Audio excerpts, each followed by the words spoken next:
Principles, Life and Work by Ray Dalio. Introduction. Have you ever felt like you're running in place?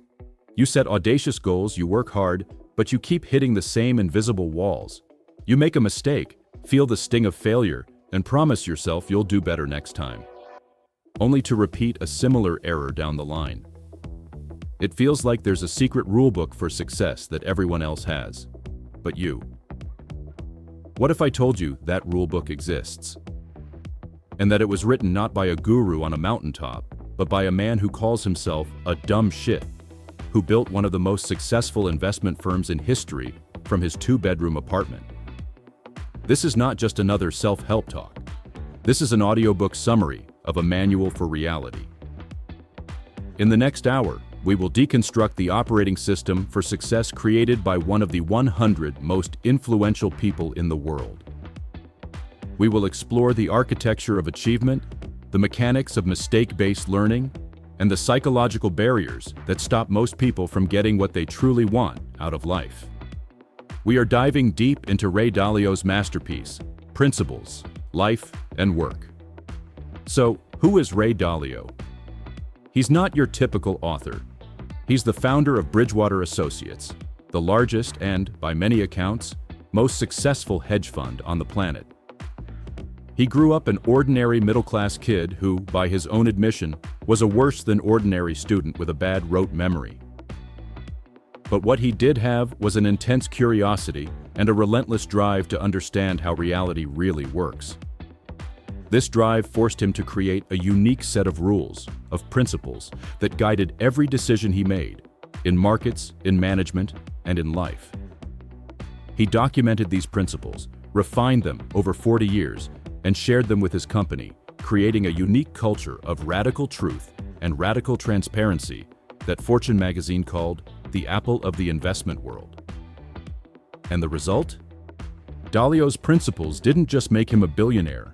They created a machine for success that has made more money for its clients than any other hedge fund in history. But here's the most important part. Dalio insists his success isn't due to anything special about him. It's the result of his principles, which he believes anyone can adopt to achieve their own goals. Are you ready to find out how? The call to adventure. Every great story starts with a hero's journey, and Ray Dalio's is no different. Imagine it's the 1960s. The stock market is booming. Everyone is talking about it, from Wall Street bankers to the guys at the local golf course. A 12-year-old Ray is caddying at that course, making a little money. He hears the chatter, gets hooked, and takes his caddying money to buy his first stock, Northeast Airlines. And guess why he chose it?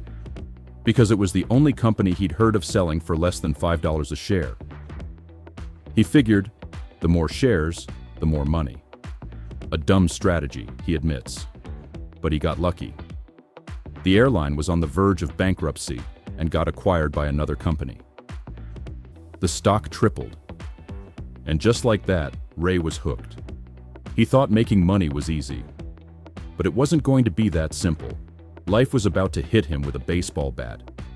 His real journey began not with that lucky win, but with a devastating failure. Fast forward to 1979. Dalio is now running his own small company, Bridgewater Associates. He's studied the markets, he's built his models, and he is supremely confident. He's so confident, in fact, that he predicts an impending economic depression.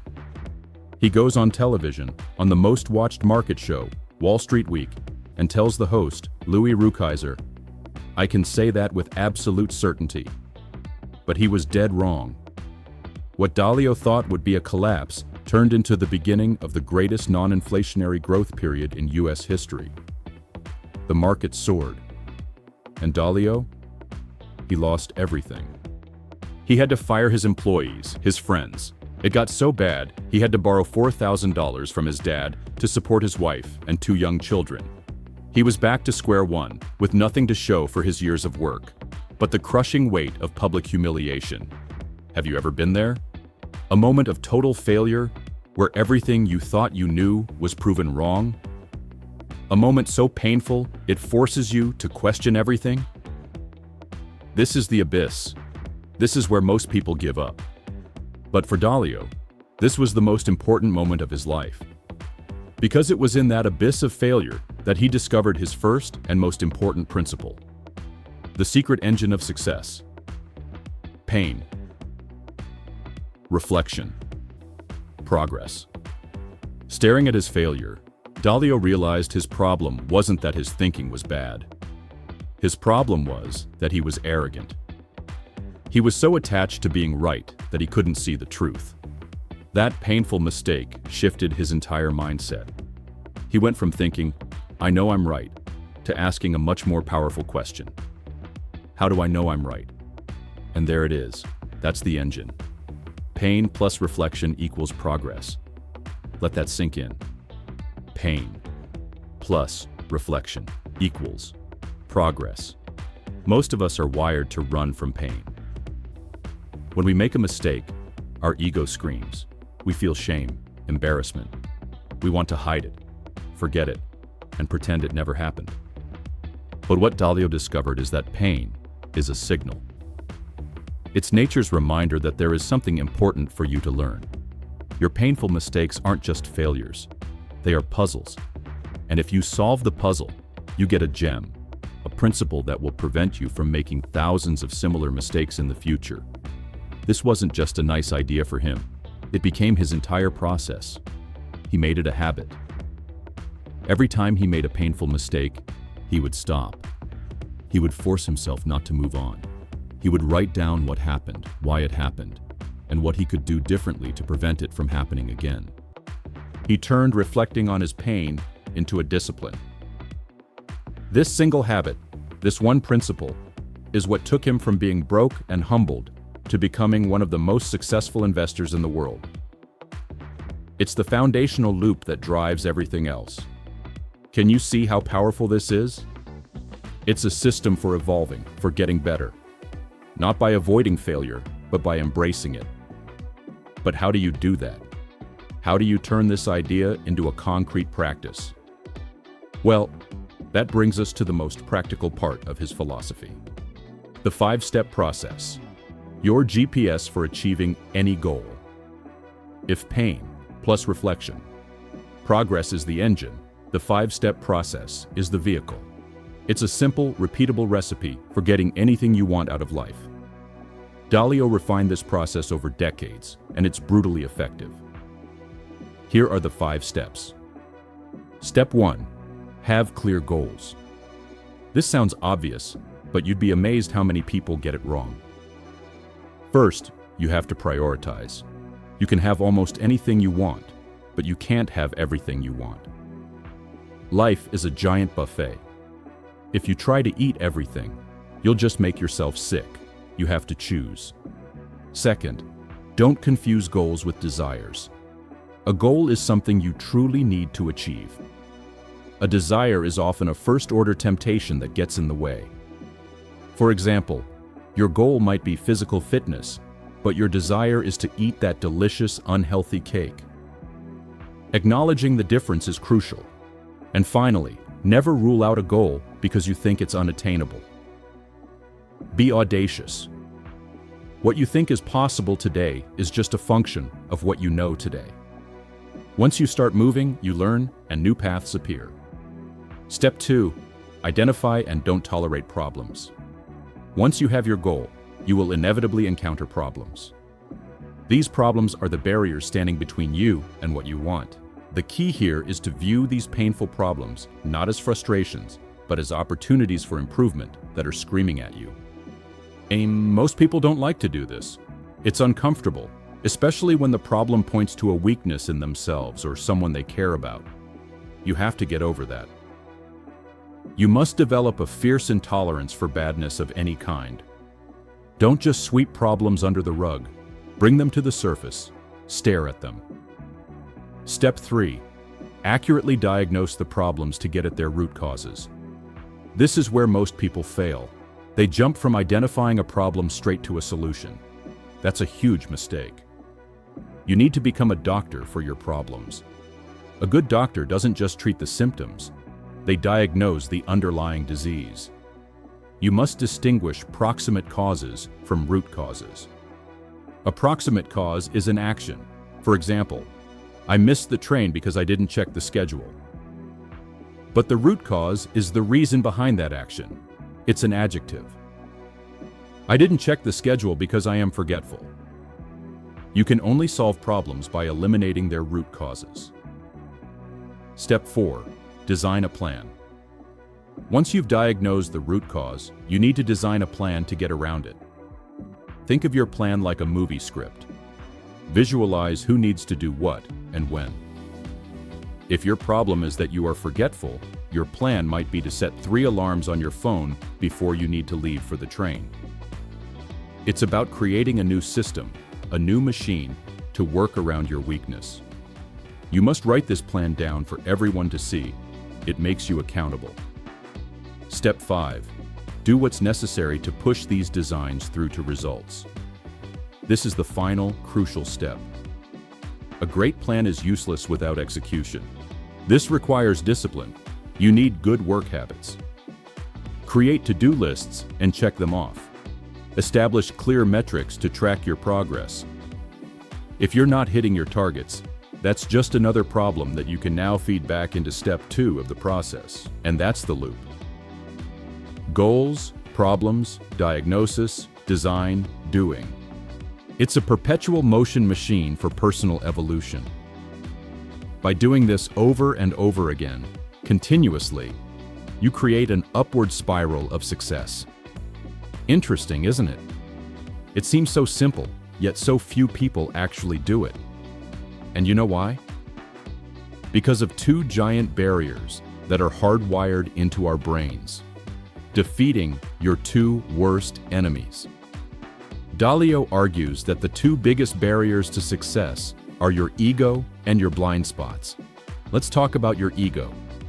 Inside your brain, there's a primitive part, the amygdala, that controls your fight-or-flight response. It craves praise and sees criticism as an attack. This is your lower-level, emotional self. It's like an attack dog. Then there's your higher-level self, your prefrontal cortex. This is the logical, conscious part of you that can reason and see the big picture. These 2 yous are in a constant battle for control of you. When you get angry at someone for disagreeing with you, that's your lower-level you winning. When you make a bad decision because you were too proud to admit you didn't know something, that's your lower-level you winning. To be effective, Dalio says, you must not let your need to be right be more important than your need to find out what's true. The second barrier is your blind spot.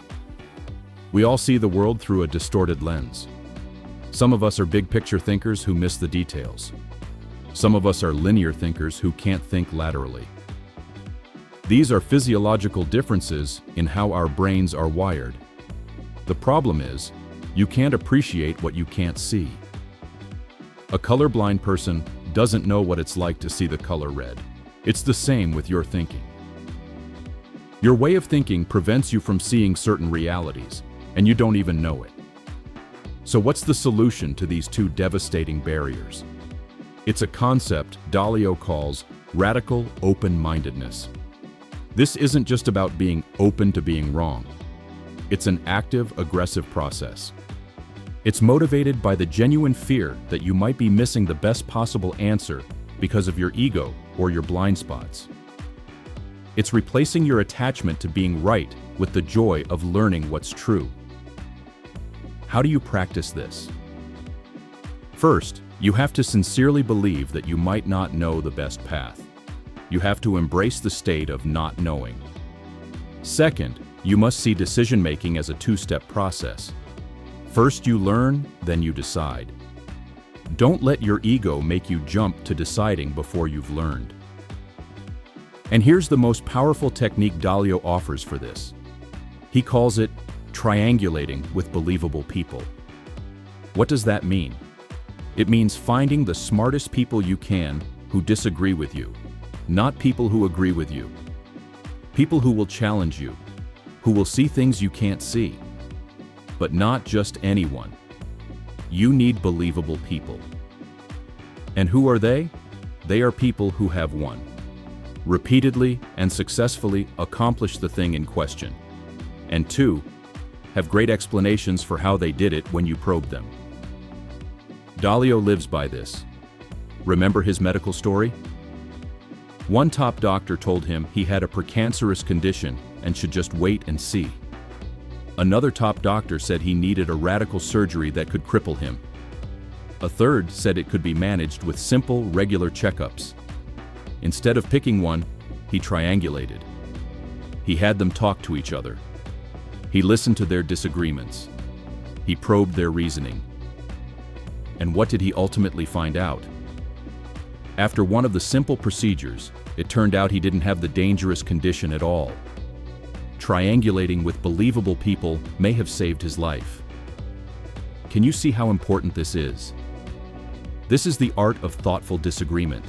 It's not about winning an argument. It's about a collective search for truth.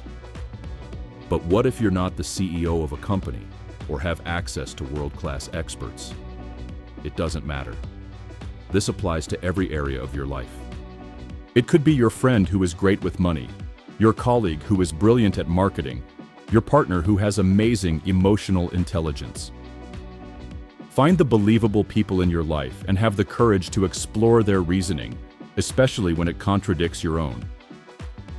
This entire system, embracing pain, following the 5 steps, and practicing radical open-mindedness, is what Dalio calls an idea meritocracy. A place where the best ideas win out, no matter who they come from. It's a culture, a mindset, and a process. And it's a process that you can start building for yourself today. The operating system for your life. So what have we learned? We've learned that failure isn't the end, it's the beginning. We've learned that pain is a message, a guide pointing us toward growth. We have a repeatable 5-step process for turning our biggest dreams into reality. And we have a superpower, radical open-mindedness, to defeat the enemies within our own minds, our ego, and our blind spots. These aren't just ideas, they are tools. They are the components of a machine for success. A machine you can build, you can refine, and you can operate. It's an operating system for reality. Think about your own life. Think about that one goal you've struggled to achieve. Think about the mistakes you've made. Are you ready to look at them differently? Are you ready to stop running from the pain and start running toward the lessons? Ray Dalio's journey shows us that it is possible. It's not about being born a genius. It's not about being lucky. It's about having the humility to know you don't have all the answers and the courage to find them. It's about building a life based on principles and having the integrity to live by them. Conclusion. So let's bring it all together. What are the key takeaways from this powerful audiobook summary of Ray Dalio's principles? First, we learned that reality is governed by cause and effect relationships, and our job is not to wish it were different, but to understand and work with it. The most powerful way to do this is to embrace your failures and painful moments. Remember the formula: pain plus reflection, progress. This is the engine of your evolution. Second, we have a clear roadmap for success, the 5-step process. 1. Set clear, audacious goals. 2. Identify the problems that stand in your way and don't tolerate them. 3. Diagnose those problems down to their root causes. 4. Design a plan to get around them. And 5. Execute that plan with discipline. This isn't a one-time thing, it's a continuous loop that will propel you forward. Third, we discovered the 2 biggest enemies that will sabotage this process: your ego and your blind spots. To defeat them, you need to cultivate the superpower of radical open-mindedness. This means genuinely seeking out the truth, even when it's uncomfortable, and actively looking for the smartest people who disagree with you. This entire framework is about creating your own personal idea meritocracy, where the best decisions win, leading to the best possible outcomes. It's a shift from wanting to be right to wanting to get it right. Now I have a few questions for you. to see if you've really grasped the power of these ideas. What is the one painful mistake you've made recently that you've been avoiding thinking about? Are you ready to reflect on it now and extract the principle it's trying to teach you? When you think about the 5-step process, which step do you consistently fail at? Are you bad at setting clear goals? Do you tolerate problems? Do you jump to solutions without proper diagnosis? Identifying your weakness in the process is the first step to fixing it.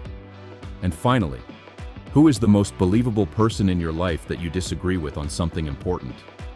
Are you willing to have a truly open-minded conversation with them? Not to convince them, but simply to understand. The principles we've discussed today are more than just a summary of a book.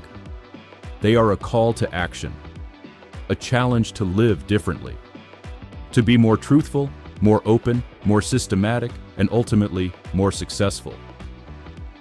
Don't let this just be another interesting thing you heard. Start today. Pick one principle, just one. Maybe it's to start an issue log for your own mistakes. Maybe it's to have that one tough, thoughtful disagreement. Start small, build the habit, and watch the compound interest of wisdom transform your life. This has been a deep dive into the core ideas of Ray Dalio's principles. But it's just the tip of the iceberg. If you found this summary insightful and inspiring, I strongly encourage you to pick up the full book. It's packed with hundreds of more detailed principles and stories that will give you an even richer understanding of this powerful philosophy. Continue your journey of growth. The rule book is in your hands now. What will you do with it?